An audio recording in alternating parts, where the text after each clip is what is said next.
Hello friend, नमस्कार। आप सब कैसे हैं? योग अच्छे से होंगे, एंजॉय कर रहे होंगे, साथ में चार्ट ट्रेडिंग जरूर कर रहे होंगे। मैं यहाँ पर डिस्कशन करने वाला हूँ थोड़ा सा नेचुरल गैस के बारे में और क्रूड ऑयल के बारे में। जैसे कि आप सबको पता है, कल आपकी नेचुरल गैस की एक्सपायरी है। ध्यान रखिएगा, मैं यहाँ पर चार्ट का थोड़ा सा डिस्कशन करूँगा, आपको सपोर्ट, ट्रेंड लाइन, रेजिस्टेंस वगैरह। बस उसके अलावा बाकी जो भी आप काम काज करें, प्लीज़ आप अपने फाइनेंशियल एडवाइजर से जरूर सलाह लेकर के यहाँ पर काम काज करें, क्योंकि मार्केट डायनेमिक है, मार्केट किसी की सुनती नहीं है। इसलिए जो भी आपको करना है, आप अपने रिस्क रिवार्ड का जरूर यहाँ पर ध्यान रखें। चलिए, तो चार्ट की फाइनली अगर बात करें, अभी आपका लेटेस्ट टाइम का जो भी आपका नेचुरल गैस लो बनाया था, यहाँ पर देखिएगा, ये देखिए यहाँ पर आपका लो बनाया था इस जगह, और ये जोन कहीं ना कहीं आपका 266 के आसपास तक का ये लो था। ठीक है, लो बनाने के बाद अभी क्या हुआ, देखिए यहाँ से एक रिकवरी, देन आपका गैप अप, फिर आपका ये रिट्रेसमेंट दिया, देन आपका भी जो ट्रेड कर रहा है 278 के आसपास आपका यहाँ पर लाइव ट्रेडिंग चल रही है। ओके, सबसे पहले देखिए, अगर आप ट्रेड करते हैं तो मैं आपको ये बताना चाहता हूं कि जो नेचुरल गैस होता है, ठीक है, वो क्या होता है, एक्सपायरी के दिन मैक्सिमम टाइम आपका थीटा डीके करता है। कब सबसे ज्यादा आपका थीटा डीके करता है? जो लास्ट का मतलब आपका 7 बजे के बाद, 7 PM के बाद आपको बहुत ज्यादा थीटा डीके करता है। तो अगर तो आप सेलर हैं, तब तो आपके लिए बेस्ट ऑप्शन है कि आप थोड़ा सा रिस्क रिवार्ड अपना ध्यान रखते हुए आप एटीएम की तरफ सेल कर सकते हैं, या थोड़ा सा आप ओटीएम की तरफ भी जा सकते हैं। लेकिन अगर आप बायर हैं, तो बायर के लिए क्या करना है, सबसे पहले ये आपको सुनना जरूरी है। देखिए, अगर आप बाइंग करते हैं तो बाइंग में आपको कोशिश करना है कि चाहे किसी भी इंडेक्स की मैं पर्सनल बात कर लूं, चाहे जो भी आप ले लीजिए, बाइंग और एक्सपायरी के दिन बहुत ही सोच समझ के और बहुत ही सही डिसीजन लेकर के आपको काम करना चाहिए। और वो सोच समझ के सही डिसीजन का मतलब मैं ये नहीं बोल रहा हूं कि आपको इससे मतलब है कि नहीं आप एक्यूरेट हो, ये है, नहीं नहीं नहीं नहीं नहीं। मैं आपके कैपिटल की बात कर रहा हूं, सबसे पहले कैपिटल की बात कर रहा हूं, जो कि अगर आप सही हुए तब तो ठीक है, और अगर आप नहीं भी सही हुए तब भी आपका यहां पर क्या होता है, मतलब एक्सपायरी के दिन आपका जो सही होता है ऑप्शन बायर को, वो सिर्फ आपका 20% ही होता है। बाकी 80% टाइम उसका दो चीज का नुकसान होता है। अगर मार्केट उसके अपोजिट डायरेक्शन में गई तो भी नुकसान है, और मार्केट उसके साइडवेज हो गई तब भी नुकसान है।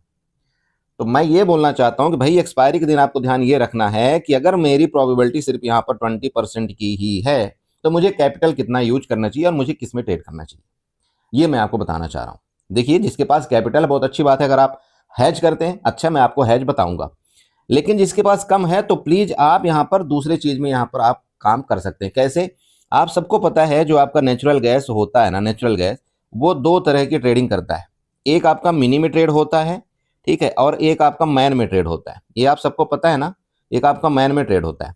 अब मिनी और मैन का मतलब क्या है? मिनी का जैसे कि सिंपल नाम सुन रहे हैं आप, मिनी का मतलब होता है इसका लॉट साइज। अब इसका लॉट साइज कितना होता है आपका? 250 का होता है। और जो मैन का लॉट साइज आपका होता है, ध्यान रखिएगा, जो आपका मैन का लॉट साइज होता है, इसका लॉट साइज आपका होता है यहाँ पर 1250 का, ठीक है, 1250।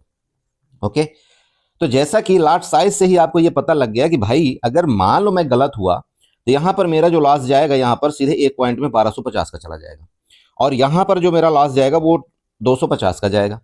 प्रॉफिट भी होगा अगर आपको तो 1250 का होगा, लॉस भी होगा तो यहाँ पर आपको 1250 का होगा। प्रॉफिट होगा इधर तो आपको 250 और 250। लेकिन प्रॉब्लम यह है कि आपको मार्केट के अंदर, देखिए, प्रॉफिट से ज्यादा जरूरी आपको ये होता है कि आप अपनी कैपिटल को कैसे सेव करें। बहुत सिंपल है। बहुत से लोग बोलते हैं मेरे को, बोले सर आप इसी के पीछे क्यों पड़े रहा, तो आप कभी प्रॉफिट के बारे में बात नहीं करते हो।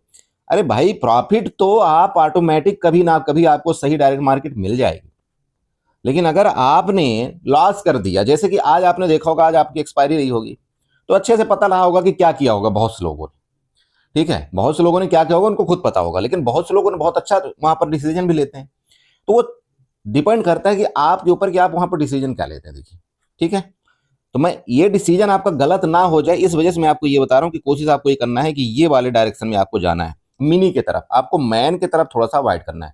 हाँ, अगर सेलर है तो सेलर आप जरूर यहां पर मैन की तरफ जा सकते हैं। अब वो क्यों जा सकते हो? क्योंकि देखिए, थीटा डी के एक्सपायरी में होता ही है, आप जानते हैं। तो अगर वो गलती से मान लीजिए कि आधा घंटा भी वो थोड़ा सा रुक गया, मतलब 15-20 मिनट भी, तो उसका एक पॉइंट का थीटा डीके हो गया, या 50 पैसे का भी थीटा डीके हो गया, तो उसको यहाँ पर बन जाता है ठीक ठाक अपना काम भर के लिए। ठीक है, तो ये आपको समझना जरूरी है। ओके, तो आपको क्या करना है, जो भी आप काम काज करेंगे, आपको कोशिश करना है कि आपको मिनी में करना है। चलिए, अब मैं बात कर लूं कि भाई एक्सपायरी में क्या होता है। कई बार जैसे आपने देखा होगा कि जो आपके ब्रोकर हाउस होते हैं, वो 10:30 बजे आपके जो सौदा है वो आपका स्क्वायर ऑफ कर देते हैं। ठीक है, इंट्राडे वाला। तो ध्यान आपको ये रखना है कि आपको जो भी कामकाज करना है इससे पहले आपको जो भी निपटना है वो कर लेना आप, नहीं तो वहां पर आपका इंट्राडे जो पोजीशन ऑटो स्क्वायर ऑफ हो जाता है। तो आप फिर बोलते हुए बोला सर मेरा तो यहाँ पर ऐसा चल रहा था, मैं तो सोचा था ऐसा होगा, लेकिन ये कैसे स्क्वायर ऑफ हो गया। तो ये मैक्सिमम टाइम लोगों के साथ इशू आता है।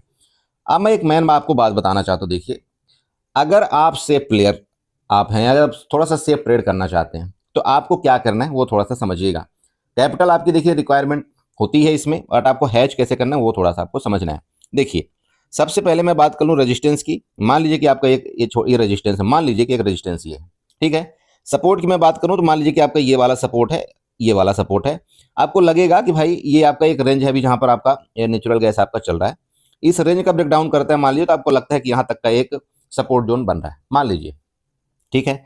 या आपको ऐसा लगता है कि इस रेंज का ब्रेकआउट करेगा आपका 280 का, तो आपका कहां तक फिर आपका ऊपर का है 286 और 292। मान लीजिए कि आपका एक रेजिस्टेंस जोन है। आपको यहां पर क्या काम करना है, देखिए हैज कैसे आपको बनाना है ये समझना। सबसे पहले मान लो आपको ये लग रहा है कि आपने ये देखा चार्ट, आपको यहां से लग रहा है कि ऐसे आएगा, मान लीजिए आपको ऐसा लग रहा है।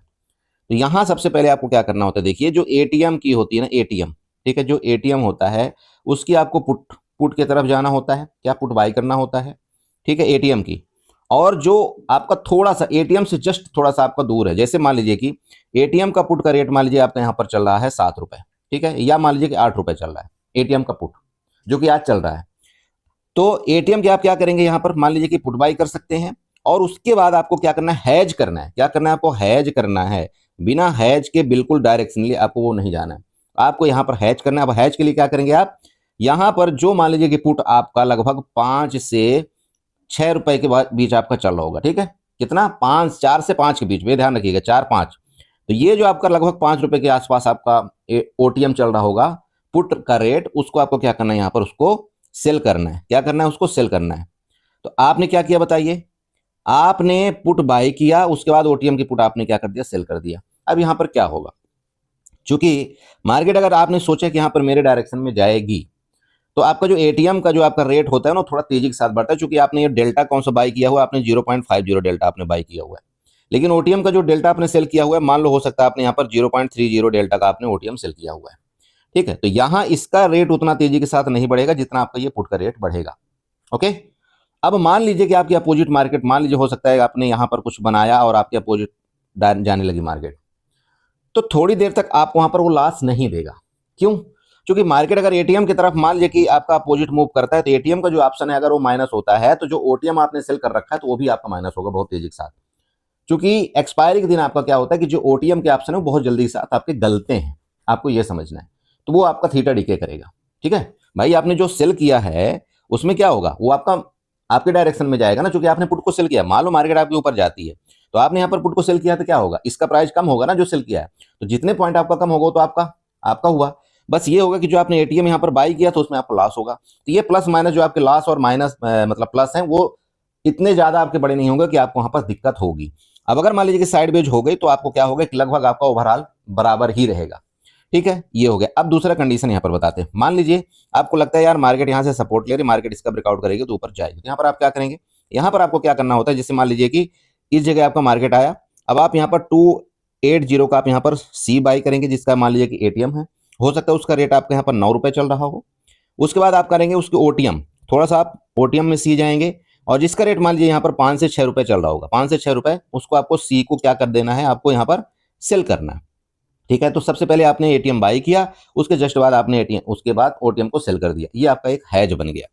यहां पर आपका देखिए मैक्स लॉस आपका फिक्स रहता है कि भाई इससे ज्यादा मेरा लॉस नहीं होगा, और एक प्रॉफिट भी आपका फिक्स, इससे बड़ा आपको प्रॉफिट नहीं होगा। बट अगर आपने ये हैज कर लिया तो आप चाहे फिर आप छोड़ भी दीजिए, कोई दिक्कत नहीं आएगी, आपको उतना लॉस ही आपको होगा। और अगर मार्केट आपके सही डायरेक्शन में गई तो फिर आपको प्रॉफिट की प्रोबेबिलिटी ज्यादा रहती है, ओके। देखिए ये हैज में आपको समझना है, मैं यहाँ पर बिल्कुल ये नहीं बोल रहा हूँ कि नहीं आपको इतना बहुत बड़ा ऐसा हो जाएगा वैसा हो जाएगा, इसलिए हैज बताया जाता है, आपको समझना है, खास तौर पर एक्सपायरी से एक दिन पहले, ओके। चलिए तो ये आप समझ गए। अब मान लीजिए कि देखिए जिसको नेक्ड करना है, भाई नहीं यार मुझे तो बिल्कुल नेक्ड ही है, मेरे पास तो कुछ है ही नहीं, मेरे पास इतना कैपिटल भी नहीं है, नेक्ड करना है, तो चलो उसके लिए मैं थोड़ा सा यहाँ पर चार्ट बताता हूँ। हालांकि चार्ट सबके लिए, सबसे पहले आप यहाँ पर ट्रेंड लाइन बनाइएगा, इसके टॉप से आपको क्या करना है, एक ऐसी ट्रेंड लाइन ऐसी बना देना है। ये देखिएगा आपका ये ट्रेंड लाइन इधर कहीं आकर रही है, और यही आपका एक रेजिस्टेंस बन रहा है, ध्यान रखिएगा। जैसे ही आपका रेजिस्टेंस था, ये रेजिस्टेंस था, यहाँ पर रेजिस्टेंस है, और अभी जहाँ लेटेस्ट आपका crude oil sorry natural gas trade कर रहा है वो आपका एज ए रेजिस्टेंस है। ठीक है, अब आपको अगर लगता है यहाँ पर कि भाई ये रेजिस्टेंस है, जैसे आप देखिए कि बार बार इसको कर रहा है टेस्ट, आपको लगता है ये रेजिस्टेंस है, आपको यहाँ पर क्या करना चाहिए? अगर आपको लगता है इसके नीचे जाता है, आप सीधे क्या करिएगा? नेक्स्ट एक्सपायरी में शिफ्ट हो जाइएगा। क्या करना है आपको? चाहे आप ऊपर की तरफ जाएं चाहे नीचे की तरफ जाएं, आपको सीधे नेक्स्ट एक्सपायरी में काम करना है। आपको कल के एक्सपायरी में काम ही नहीं करना है, आपको नेक्स्ट एक्सपायरी में चले जाना है। भले आपका ऑप्शन थोड़ा महंगा मिलेगा, आप मिनी की तरफ चले जाइएगा, लेकिन करंट एक्सपायरी में ट्रेड मत करिएगा। मैंने जैसे कि आपको बताया था, सेंसेक्स में भी आपको बताया था, चाहे आप जो भी लीजिए, मैं कोशिश करता हूं कि आप देखिए एक्सपायरी में उल्टा पुल्टा कहीं न कहीं हो ही जाता है, तो आपको ये चीज़ को ध्यान रखते हुए अपना प्लान बनाना चाहिए। ठीक है, भले आज ठीक है, आज मार्केट आपके डायरेक्शन में कहीं थी, आज आपको कुछ मिल जाए, लेकिन ऐसा बार बार नहीं होता। ठीक है, तो ये ध्यान आपको रखना है। चलिए, तो आपको क्या करना है? आपको नेक्स्ट एक्सपायरी में शिफ्ट हो जाना है। आप वहां पर थोड़ा ओटीएम भी चले जाएंगे तो भी कोई दिक्कत नहीं आएगी। ओके, तो ये आपका हुआ। तो रेजिस्टेंस आप ध्यान रखना कि ये रेजिस्टेंस है, इसके ऊपर निकलेगा आपका यहाँ पर मोमेंट 286 और 292। ओके, ये आपके दो ऊपर के रेजिस्टेंस जोन है।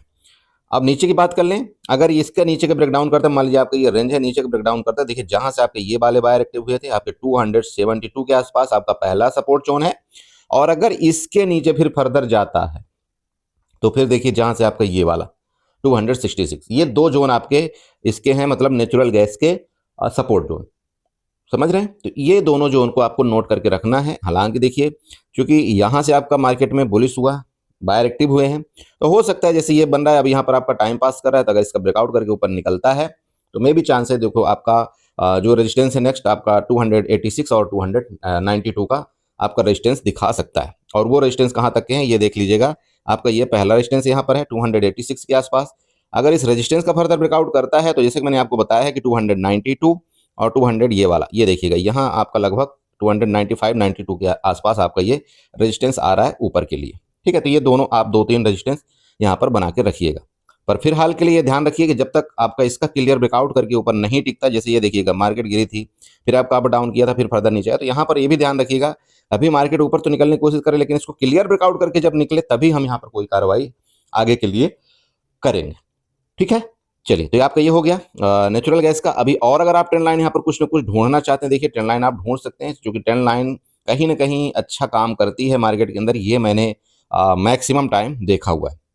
चलिए, तो एक ट्रेंड लाइन और आपको बना करके देता हूँ, यहाँ पर एक्सटेंडेड लाइन बना करके देंगे इसको, लो लेवल से यहाँ पर आपको एक एक्सटेंडेड लाइन बना करके दे दिए। ये देखिए अब क्या हुआ, अब देखिए यहाँ पर भी कुछ ना कुछ आपको नजर आ रहा होगा। देखिए ये आपका जैसे कि सपोर्ट था, चेक करिएगा, ये आपका सपोर्ट था, फिर मार्केट गिरी, फिर आपका रेजिस्टेंस लिया, फिर रेजिस्टेंस लिया, अभी वहीं पर है।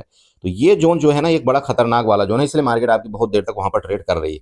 तो ध्यान आपको रखना है कि अगर इसका ब्रेकआउट करके ऊपर निकली तो बड़ी तेज, और अगर इसका ब्रेकआउट फेल हो गया या यहाँ से नीचे गई तो फिर मैंने आपको सपोर्ट बता ही दिया है कि ये आपके दो जोन आपके नीचे के सपोर्ट जोन आ रहे हैं। ठीक है, चलिए, ये होगा आपका नेचुरल गैस।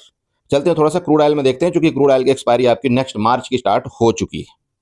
सो फ्रेंड देखिए, आपको ये क्रूड ऑयल का चार्ट है, और क्रूड ऑयल में भी कहीं ना कहीं देखिए एक जबरदस्त मूवमेंट आपको देखने को मिली होगी एक्सपायरी के बाद से। ये यहाँ से ये लो लेवल यहाँ कहीं लगाया था आपका लगभग 5600 के आसपास, और यहाँ से लगभग 400 पॉइंट की रैली एक कंटिन्यू आपका क्रूड ऑयल में आई। अब आप ये बताइए आपका एसएल कहाँ क्रिएट है? ये आपका एसएल जो है 5700, और आपका दूसरा एसएल कहाँ पर है? 5900 में। ये देखिए जो आपका गैप है। तो सबसे पहले हम एक काम करते हैं, ये वाला सपोर्ट जोन बना लेते हैं। ये देखिएगा, ये सबसे पहले सपोर्ट जोन है, सपोर्ट जोन 5914 का याद रखिएगा, और कभी गैप खाली नहीं जाता। ठीक है, दूसरा सपोर्ट जोन की बात करें, चलिए यहाँ पर ये आपका ये वाला सपोर्ट जोन है, उसके बाद नीचे का आने वाले टाइम के लिए आपका सपोर्ट जोन है। देखिए ये मैं वीडियो देखे हमेशा नहीं बनाता क्रूड ऑयल के, इसलिए मैंने आपको ये 3 सपोर्ट जोन दे दिया है। मार्केट अगर फर्दर इसका कहीं गलती से, ये आपका पहला सपोर्ट जोन, इसके बाद ये, और सेकंड आपका ये आपका नीचे का सपोर्ट जोन है क्रूड ऑयल के लिए। ऊपर का रेजिस्टेंस देखिए, अभी आपका लेटेस्ट टाइम का ये हाई का रेजिस्टेंस है, यहाँ पर देखिए लगभग उसी के पास आपका ट्रेड कर रहा है ये आपका क्रूड ऑयल। तो अगर प्रीवियस मान लीजिए कहीं ना कहीं से आपका देखिए 2 बार आपकी प्रॉफिट बुकिंग आई थी, इधर भी बड़ा गैप डाउन ओपनिंग हुआ था, तो मार्केट अक्सर ऐसा करती है देखिए कि एक बार फिर यहाँ से चांस है देखिए प्रॉफिट बुकिंग के, क्योंकि आपका 400 पॉइंट आपका कंटिन्यू एक तरफा आपका क्रूड ऑयल गया है। तो ध्यान आपको रखना है कि अगर यहाँ से कोई आपको मौका मिलता है इस जोन से, तो आपको फिर इसको छोड़ना नहीं है, और ये आप अपना फिर यहाँ पर प्लान बना सकते हैं। तो आपका पहला सपोर्ट लेवल जैसे कि मैंने आपको बताया इधर कहीं हो रहा है, मतलब 5914 का, उसके बाद फर्दर उसके नीचे आपका ये वाला सपोर्ट लेवल 58.14 का, ठीक है।